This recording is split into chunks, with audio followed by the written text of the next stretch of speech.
Bismillahirrahmanirrahim.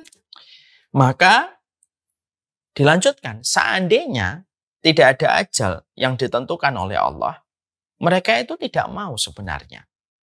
Jadi kalau bukan karena ajal, mereka itu tidak mau menyatu kepada jasadnya. Karena pinginnya mereka itu selalu dekat dengan Allah. Artinya mereka itu ingin ketemu dengan Allah. Jadi orang yang menjadi penduduk surga, kata Ali kepada Hammam, kalau kita lebih jabarkan adalah, penduduk surga itu, wahai Hammam, mereka itu senang melihat kematian.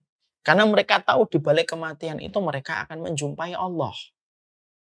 Kalau bukan karena tuntutan untuk menerima batasan ajal yang ditetapkan oleh Allah, sebenarnya penduduk surga itu pinginnya itu meninggalkan jasad mereka supaya mereka terus terbang menuju kepada Allah. Saking rindunya mereka kepada Allah karena mereka tahu Allah itu obat dari seluruh penyakit dan kekacauan yang ada pada kehidupan makhluk. Tapi karena mereka tahu bahwasanya ajal itu ditetapkan waktunya dan setiap mereka harus mempergunakan ajal yang Allah berikan untuk beribadah kepada Allah, yang menjadikan mereka itu ya menunggu pertemuan mereka dengan Allah. Jadi mereka itu memandang kematian itu senang sekali. Maka itu kita kaitkan dengan sebuah riwayat yang datang dari Rasulullah Shallallahu Alaihi Wasallam.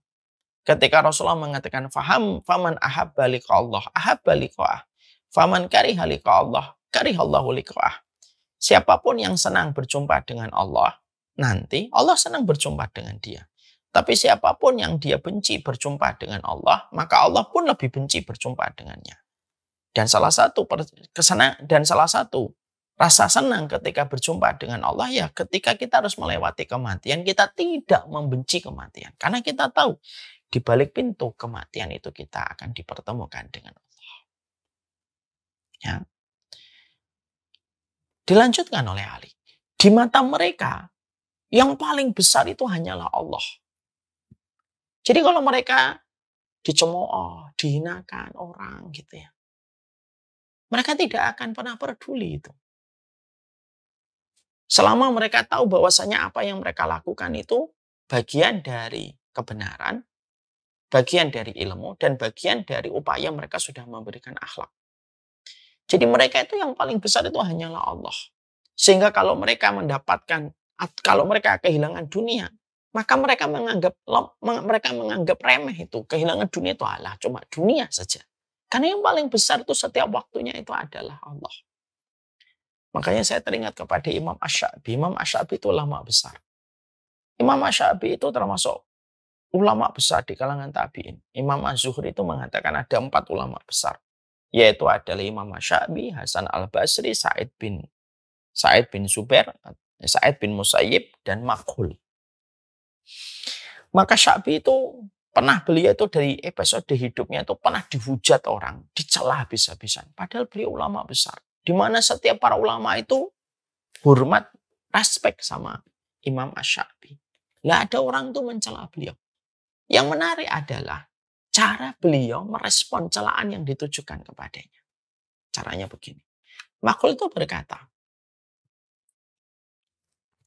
kalau dia mencelaku, kalau ternyata apa yang dia cela dari diriku ketika menyebutkan kekuranganku, kesalahanku, kalau memang benar itu aku melakukan, semoga Allah mengampuni dosaku.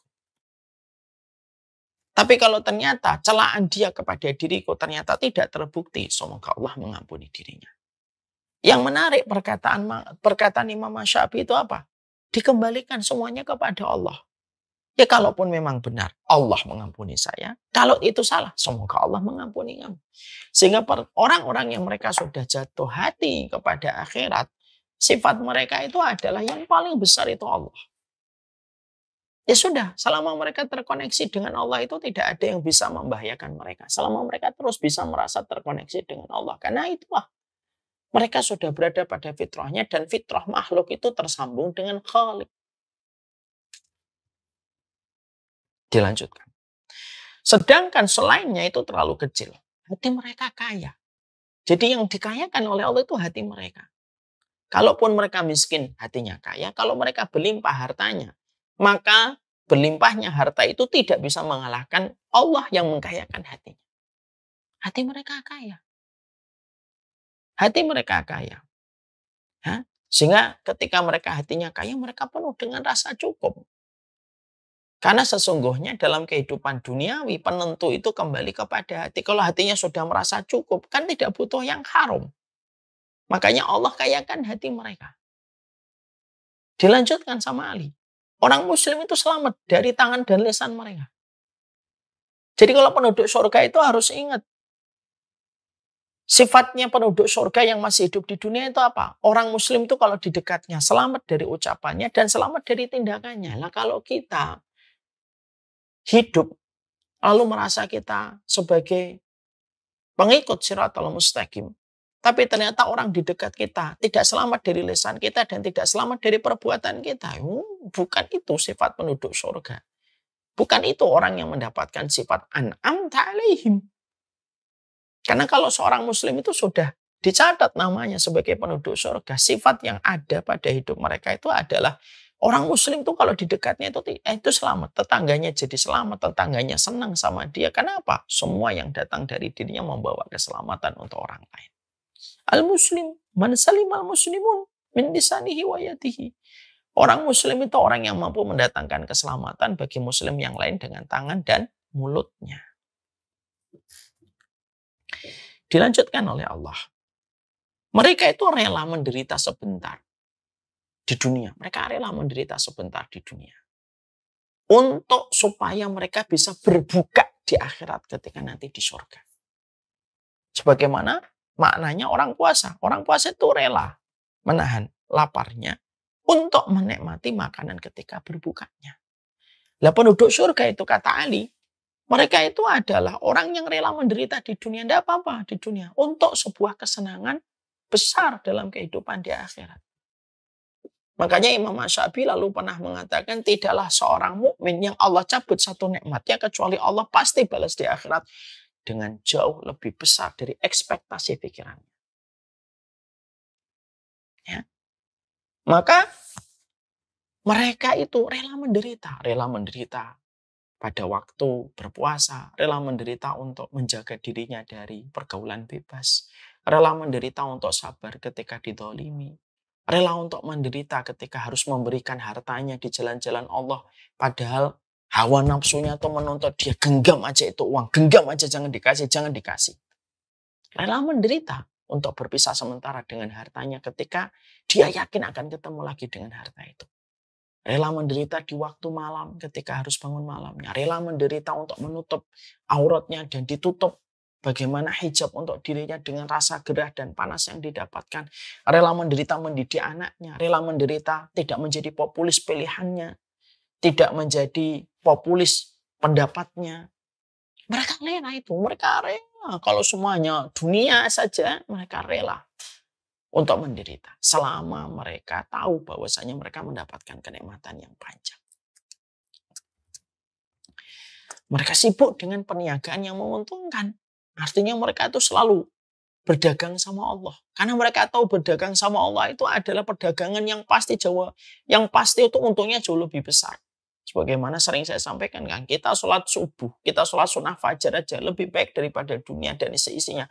Yang isinya itu tidak bisa ada satupun kalkulator yang menghitungnya. Itu baru sholat sunnah 2 rakaat. Orang yang menjadi penduduk surga itu mereka sibuk, perniagaan mereka itu ya dengan Allah.